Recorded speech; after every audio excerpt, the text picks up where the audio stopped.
Hello, I am Fjallsback and we are playing Tyranny. Right, last episode we went with the decision here to free Beastman and asked him to run away from the city itself, offending everyone in the process. It's just like a bumblebee idiot who will offend everybody. So something happened here, it's apparently said so.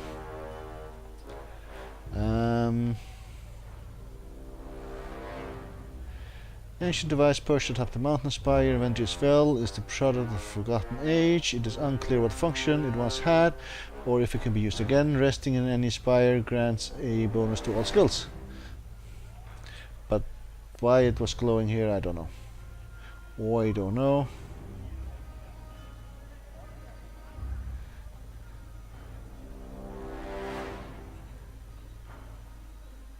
Okay, we can recruit 6 or hire 6 people. We have 1, and but there are more than 6 here, right? So we have to choose which ones we'll hire, I guess. But I don't know what these things all do. There's nothing. Just nothing. This is a power something. 675. Looks like to be like halfway, but I have no idea. Anyway, we're in Planescape and we have went in here around this way and around here, so I guess we'll head back down this way to these 2 bits here and see if there is anything of interest here. No named people at least. Give me what's in them, pretty jars. I'll make you sure to regret it. If I gave away merchandise, the Scarlet Chorus wouldn't be out of business in an afternoon. You must make me for someone who cares. Please, my family is hungry enough. Do I have to get involved in this again? The Scarlet Chorus are just being jerkasses again.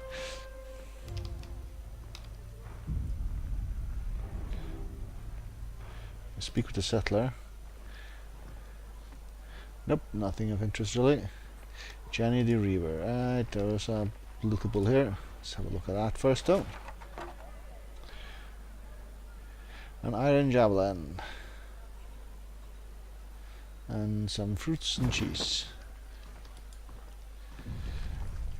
Okay. Wagon of some sort. Little thing over here and the exit down this way. Okay.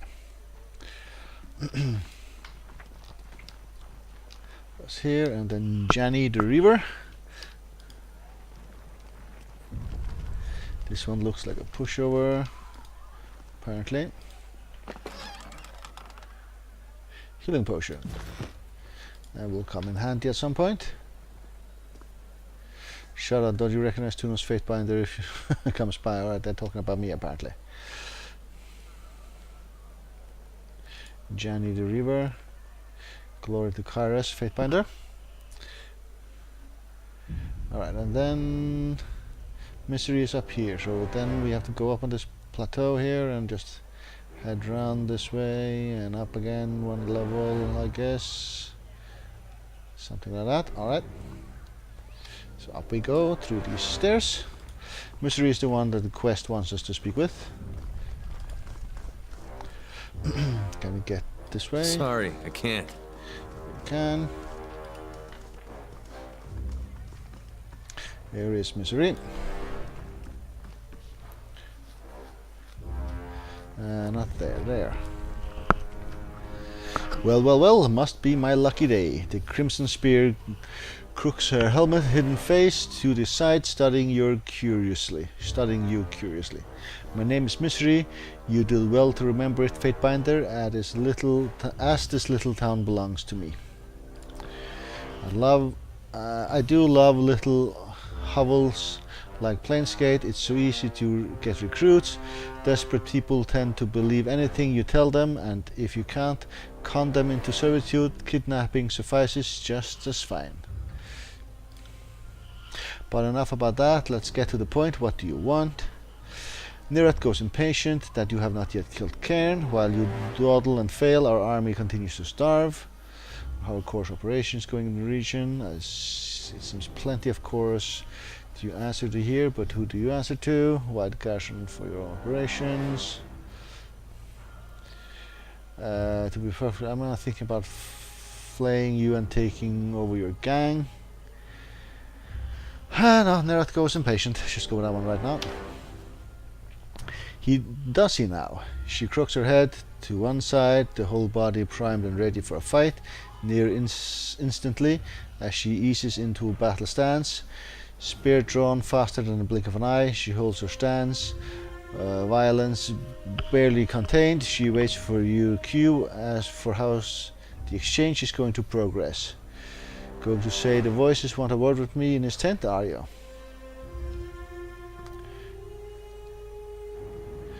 Back down or you lose that spear fighting arm of your choice. If that were the case, I would not be here to ensure the hastening of your success.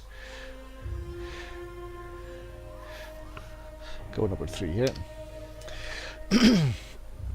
Hey, you got a funny way of saying you're here to help me. She shrugs and drops a spear into a sheath on the back, but she crosses her arms as she regards you, ever wary of an attack. Don't fret, I know better than to fail the voices. I've had my gangs combining to see more than 4 spans now without sleep. We are close to finding that moaning mock pile.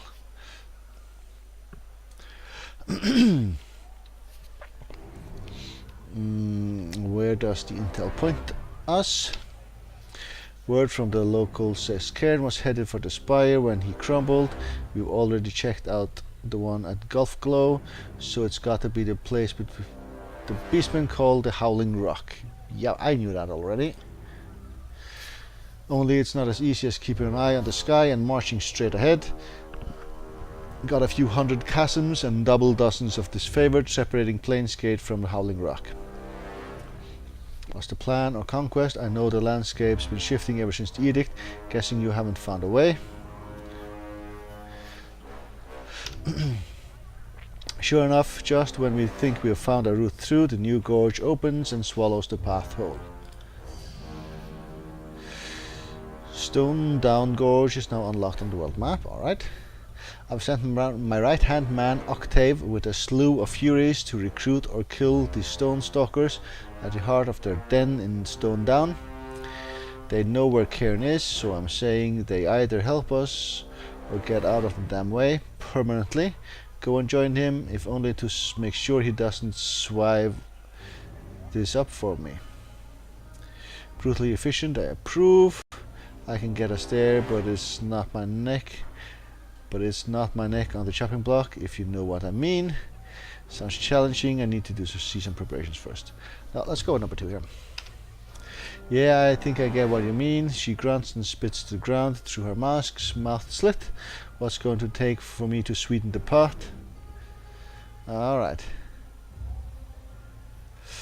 Talk me up to your gang and I'll get you to Howling Rock faster than you can say Kairos have mercy. Have one of your blood chanters teach me some magic. I guess you'll talk me up to your gang, I guess. It's a deal well done. She gives a mock bow, flourishing her gauntlet, arms wide before you. I like you, Fatebinder. Okay, at least someone does. But screw me on this and I'll make sure the voices eat you whole. Shut your hole, misery. He only does that to protect the people he admires.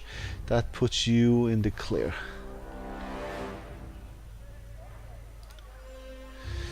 She sneers at the other woman and plumps her spear in a both threatening and clearly vulgar manner.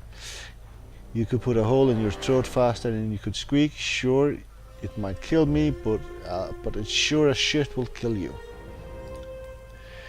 Don't threaten Beast Woman's packmate, kills in shadow glowers. She shrugs, but is a little too eager to back off after a show when given the chance.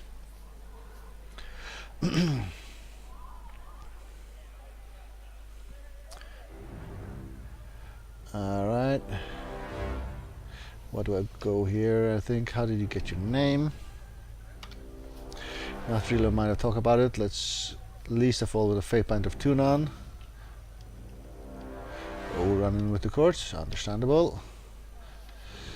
How hard was it to take control of the town? Couldn't have been easier. The people here are scared and vulnerable, and that's a winning combination. Move in, make promises, and stretch the truth. People will treat you like saviors from a problem that doesn't really exist. In this case, it helped that there actually is a problem we can make them think we're going to help them with. That just made it easier to sweep in and grab control. Was it always the plan to take control of the settlement? Doesn't the voices tell you anything? Of course we planned on taking Planescape after the breakdown at Vengeance Well. She waves her hand slyly. We would never openly defy Kyros's will. Why garrison it then? Aside from it being the last city to stand in the rubble, there's nowhere better for shoring up recruits. There's plenty of choruses answering to you here, but who do you answer to? How are choruses operations? I'll do that one first. Our efforts to shore up recruits are going better than expected here in Planescape. Our efforts to discredit the disfavored are just ramping up near Greystone. It's our efforts to locate Cairn that have been the most troublesome. The Beastmen giving you any problems here in Stone Sea? That's a matter of perspective. She laughs heartily and deep on who's giving the problems. She hawks phlegm through the narrow mouth slit of her mask, leaving a trail of spittle dripping down her bronzed chin. They kill us, we hunt them for their added strength of the chorus, or just for their skin, makes no mind to me. Bottom line is, we need them to find Cairn.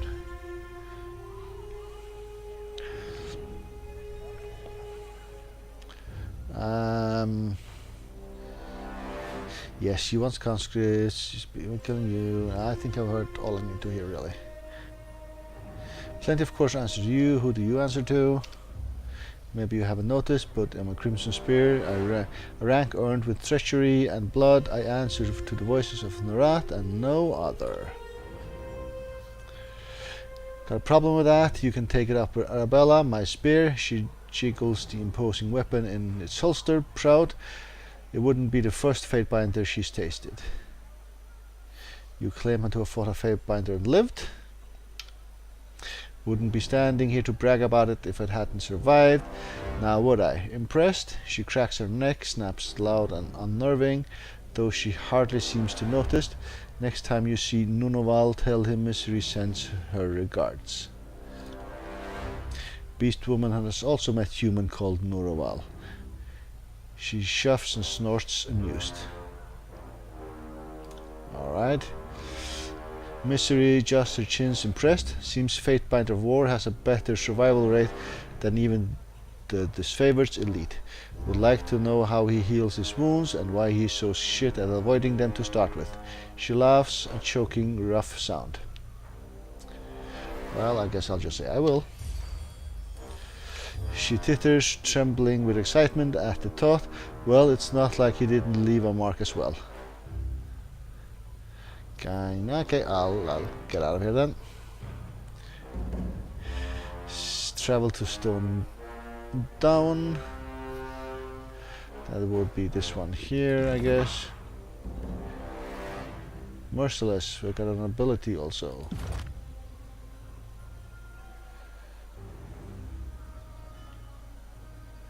Yeah, more favor to him, Merciless. Alright.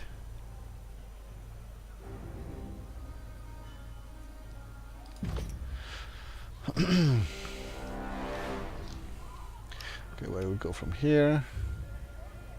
Just around the same plateau here, or level, or whatever you call it. See what's going on. Seems to be a door here we can go in through. Let's grab this cheese first though. None of these guys are named. Alright, let's head on in.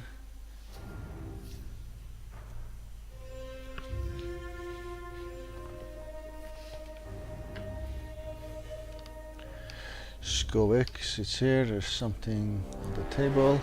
Scroll sits here, glowing mystical energy. Learned a new accent. Sigil of bounding bolts. 1. Yeah, come have a look at this. Alright, found something secret and he's sort of coughing and maybe dying. Who do you belong to? Disfavored. I see. Fatebender of Two Non Mercy. Please, mercy, kill me, end my torment, I'm begging you. He dry wretches, quivering and covered in blood. If I'm going to order your death, I need to hear what crimes you committed to warrant it. Wait, this feels familiar. Let me guess. You want me to condemn you to die, even though you committed at best only laughable, harmless crimes. I'll just go with keep talking. This seems the most neutral here. He starts to nod, but turns at a halted cringe. How is this for you? I killed an entire village, men, women, and children. Crushed with a snap of my staff because I had to know if I could do it. I slaughtered them in a landslide, listened to their screams. He grimaces at a smile at the memory of this pain. I have no idea how exhilarating it felt. He eyes you discerningly, or maybe you do. Or you have no idea how this exhilarating felt.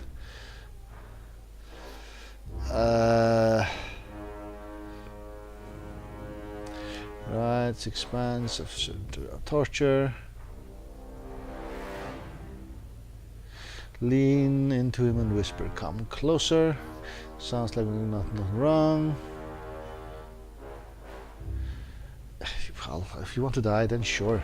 Not, I'll see that you'll grant it the swift and just end. Just end, he grunts, and as long as it comes quickly, no longer care, hurry and send for my executioners. Interfere with Ebb. Yeah, I'm blundering around and, making everyone unhappy. It seems.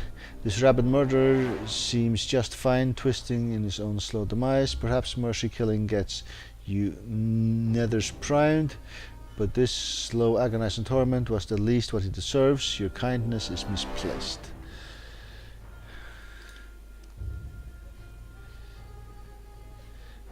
Just want to, get him out of here. Iron javelin, a bronze dagger. This is a bronze dagger. Yeah, okay. Caring too much.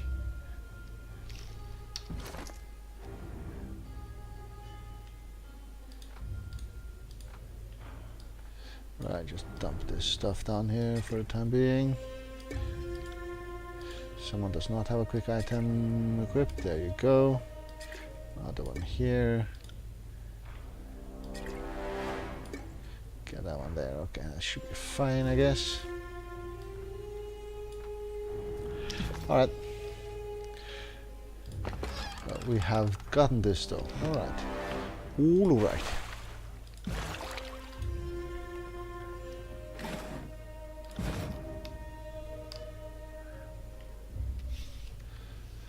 Head on out of here.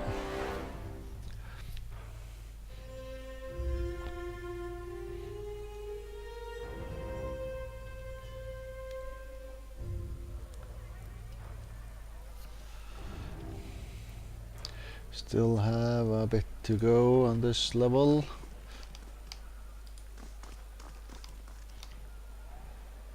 Some named character over here, or even 2. Fatebinder Nunawala, I see. Hagren.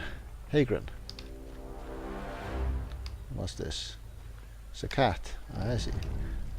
So Hagren. You're the Fatebinder that everyone's been talking about. Apparently. It's a villager. Is there something I can do for you? What do you do in Planescape? A little bit of everything, really. I'm a decent handy with tools, and the buildings here are always in need of repairs. What can you tell me about those who would defy Kairos in the realm? The Beastmen are the ones who oppose Kairos in these parts. We're standing on the bones of a sewer, but below that are the ruins of the Beastmen's ancestral territory. When the realm of Azure rose in power, they enslaved the hideous creatures and consigned them to lives of hard labor. Ever since Cairn fell and the edict devastated the land, the Beastmen have started to reclaim the Stone Sea. If you find yourself in their presence, tread with caution. The beastmen are territorial and resort to violence with little provocation. Violence against humans is always justified because always humans are provoking beast women and are stabbing beast women with sharp sticks or cutting words. She curls her elongated, wickedly curved claws as she rumbles her warning. Do not blame beast woman for lacking patience.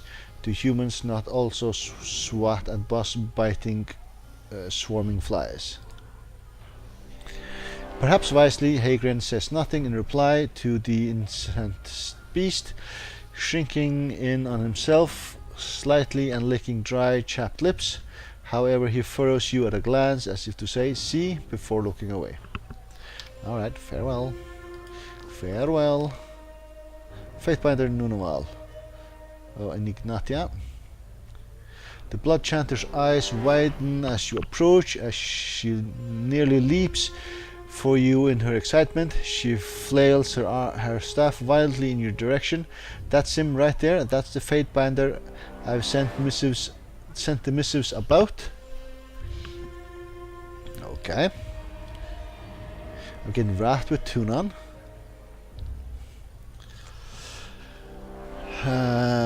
Right.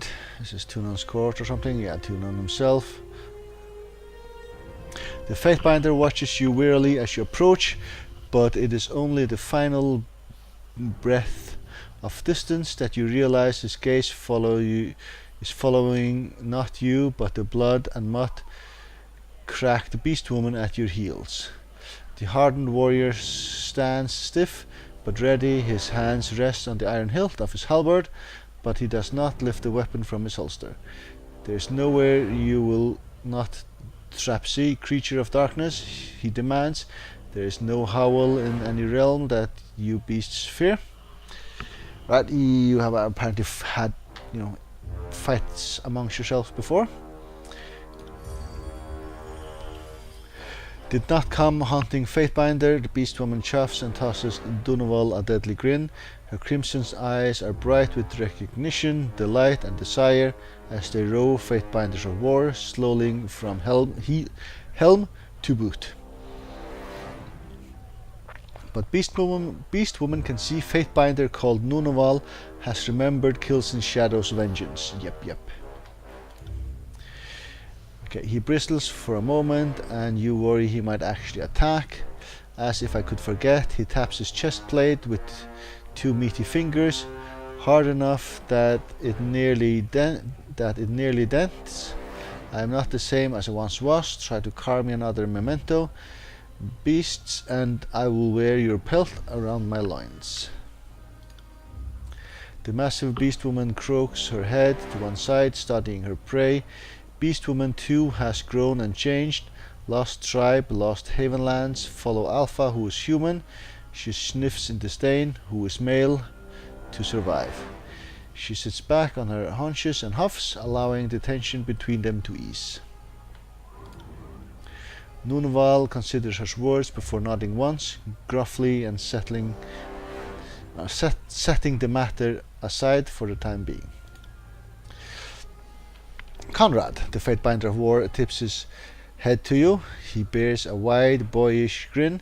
It is a strange image, framed by the scruff of his beard and contrasted by the harshness of his years.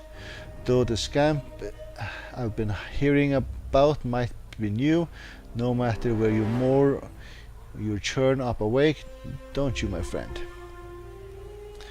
Anyone want to tell me what in Karison's name that was about? Nod. Good to see you, I guess. And you as well. He rests his hand on his little haft of the halberd, but it's merely a habitual, relaxed gesture. He rubs his beard thoughtfully, posture utterly at ease. Now what is this about you withholding arcane knowledge from the blood chanters? His friendly demeanor suddenly turns harsh, rough and jagged as stone. I am here to follow a flood of normal requests to educate in your trial. That's right, the Blood Chanter nods gravely. After dozens of missives reporting our grievances to a Fatebinder has finally come to investigate our claims. What complaints have you arraigned against me?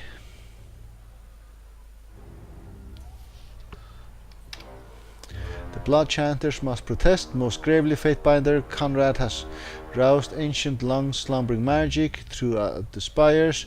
We do not know if this magic is something Kairos has forbidden along with the old walls, but we do know whatever the Fatebinder has gleaned as a result, he has not shared with us. Yet we are entitled to any weapon that will aid us in winning Kairos' war. She nods, face flusters with exuberance. Well, now you've heard my charges.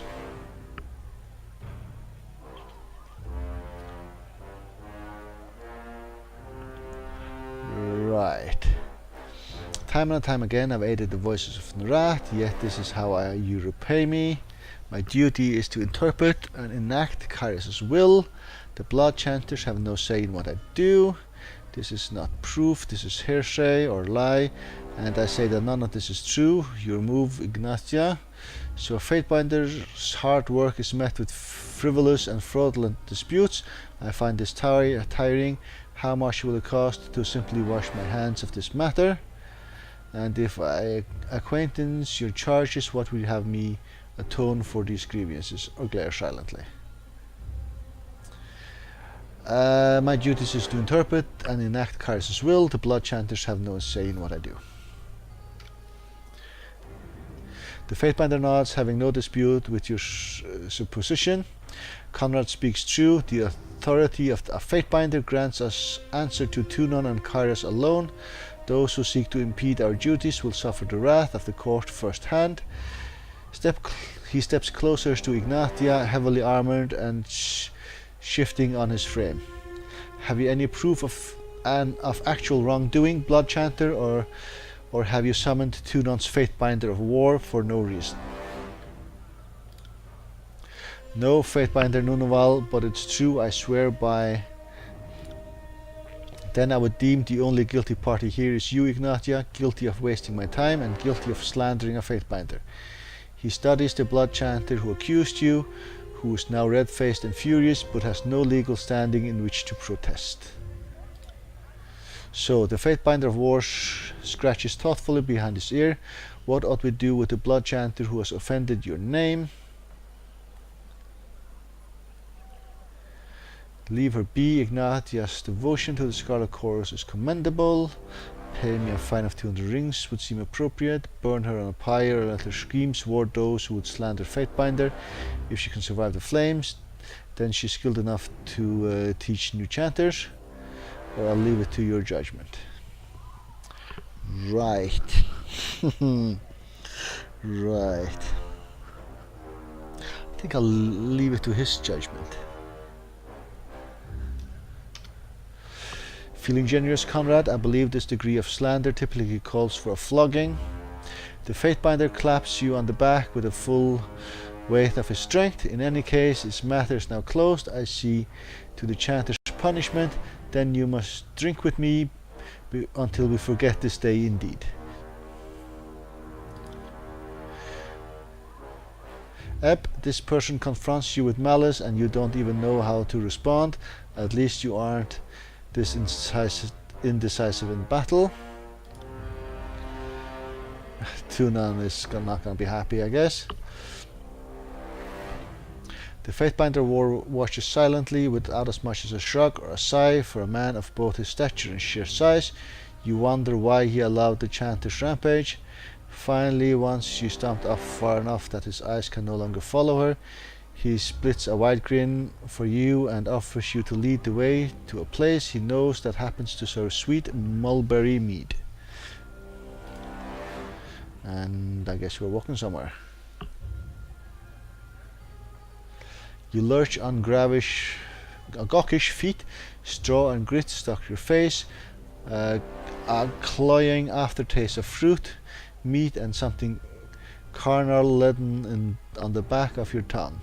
Your head throbs with too many braggart tales, and perhaps not for the first time, you're glad for the momentary reprieve from Munuval's hearty laughter. Alright. We have a thing here, or we got a new expression here. Doesn't say what it is. Alright, anyway, I don't think I want to do that right now. Right, and we were stuck back this way. I see. Excellent. Right, I will take a break here. Thank you very much for watching.